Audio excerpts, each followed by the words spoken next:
Guys, this is my first video in a while.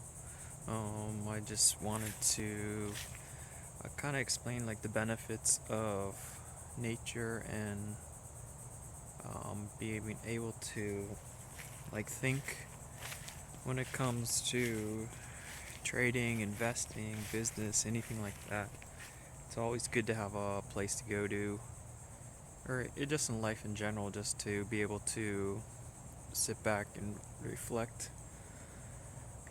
on a Sunday or any time of that matter. If you're self-employed, it's pretty much any time of the day is good for that. So always sit back. Don't always, I take that back. Don't always sit back. Be working on your own self and your own business 24/7. That way you can have stuff like this to be able to reflect in. There's a lot of public parks that you can go to for free, or you can buy a place with some land and enjoy that. But it does take a lot of work.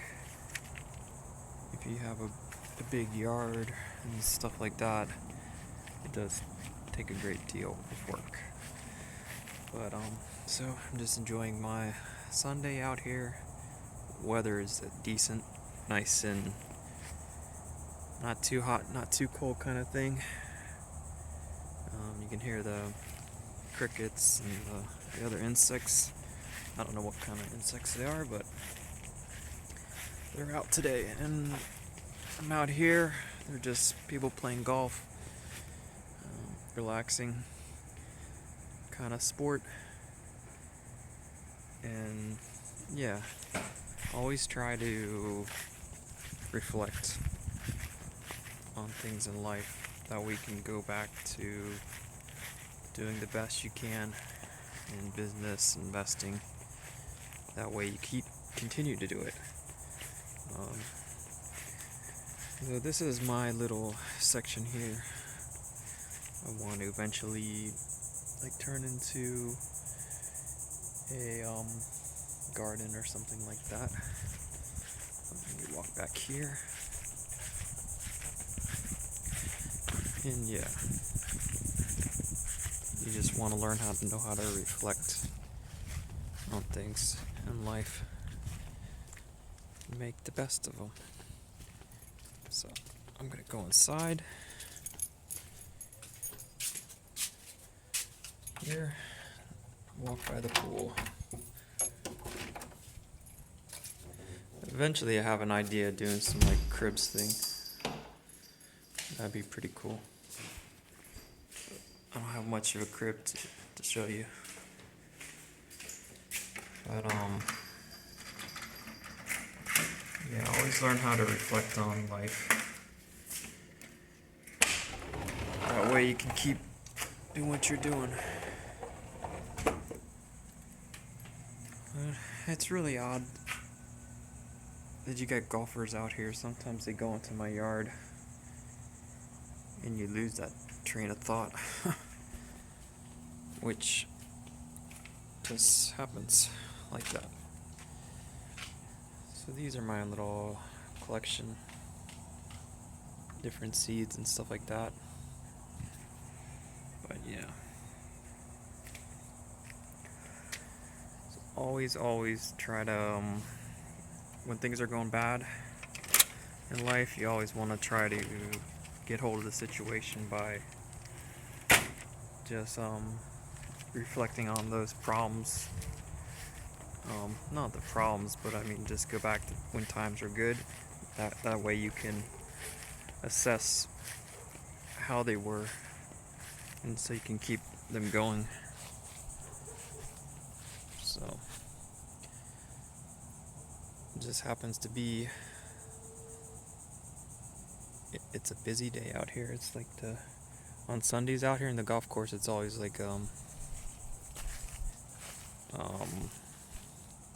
traffic jam for people that want to play their little golf and other things like that. So let me walk back here. This is a forest back here.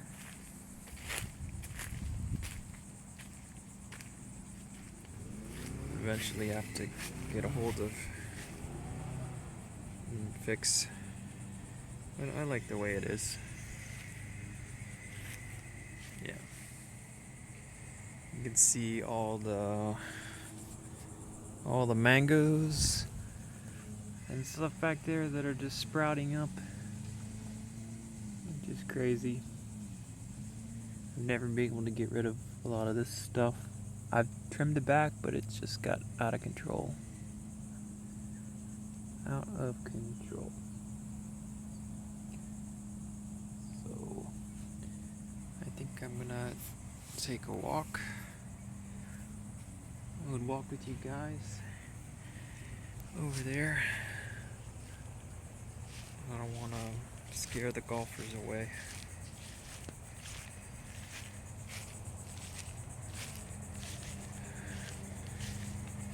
My neighbor, he's kind of a lawn freak. Every weekend he'll mow the lawn, bag it, and then put everything out to the curb, which I think is retarded because just mulch it, it goes to the same place. And yeah, it's just weird. I want to get some camera traps out here because we've been getting like weird animals, like a raccoon maybe. Here, I can show you. I don't know what that is.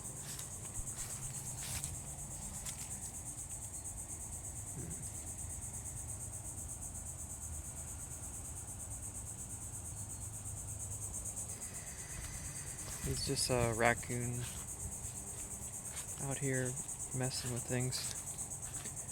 There's another spot, but they're just digging or something. But yeah,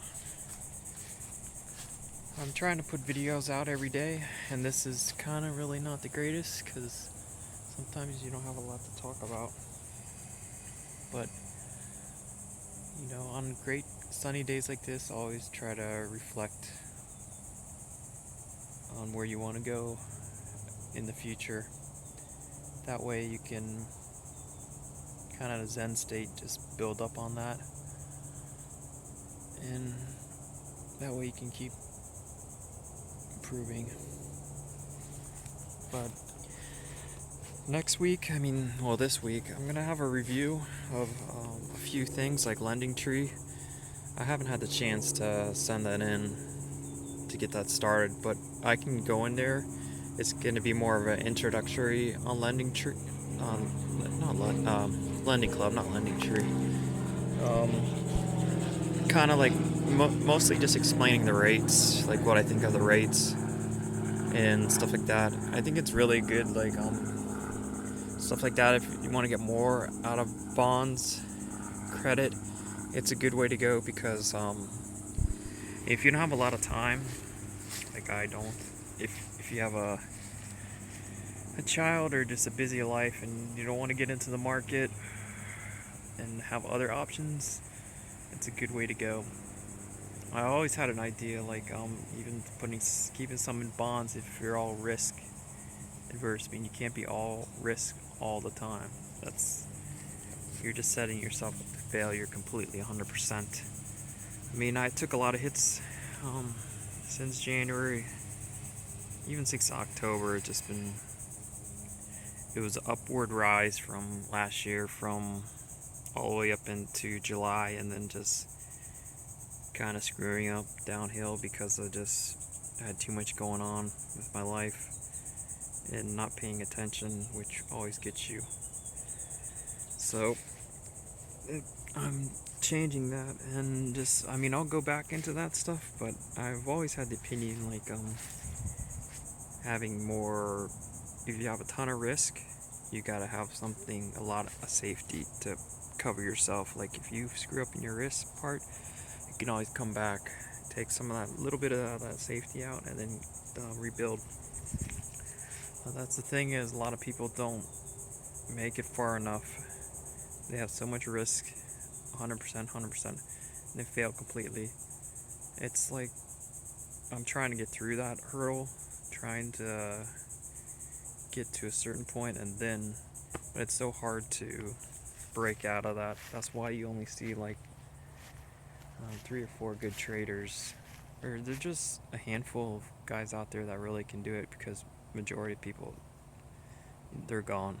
Like I've seen cases where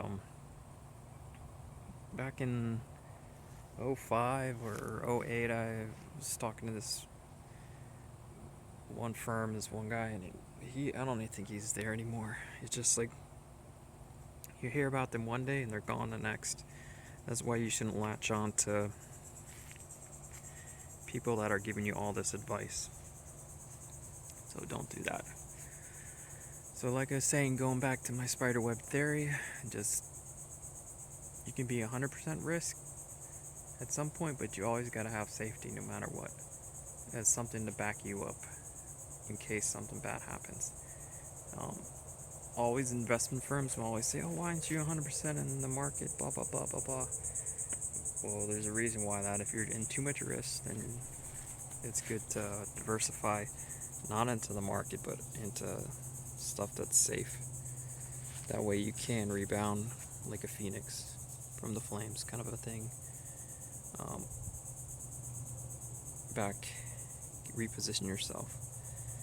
But it has to be a 100% technical approach, and that's the only way you'll come back. But when you got so much stuff going on, it's like flames it will destroy you. If you got a child, you got too much going on in your life, a business that takes all your time, and then you try to do that on top of it, it's just not going to work. It's like anything. Like if you want to be good at, Michael Jordan, he wasn't great at baseball. That wasn't his thing, but he was awesome at basketball. So the thing is, you gotta focus on, have all your attention on one thing that you're good at, and keep doing that. So I'm gonna sign off. This isn't the greatest video, but it's more just on reflecting and listening to yourself and listening to nature, kind of, so you can do the best going forward. See you guys.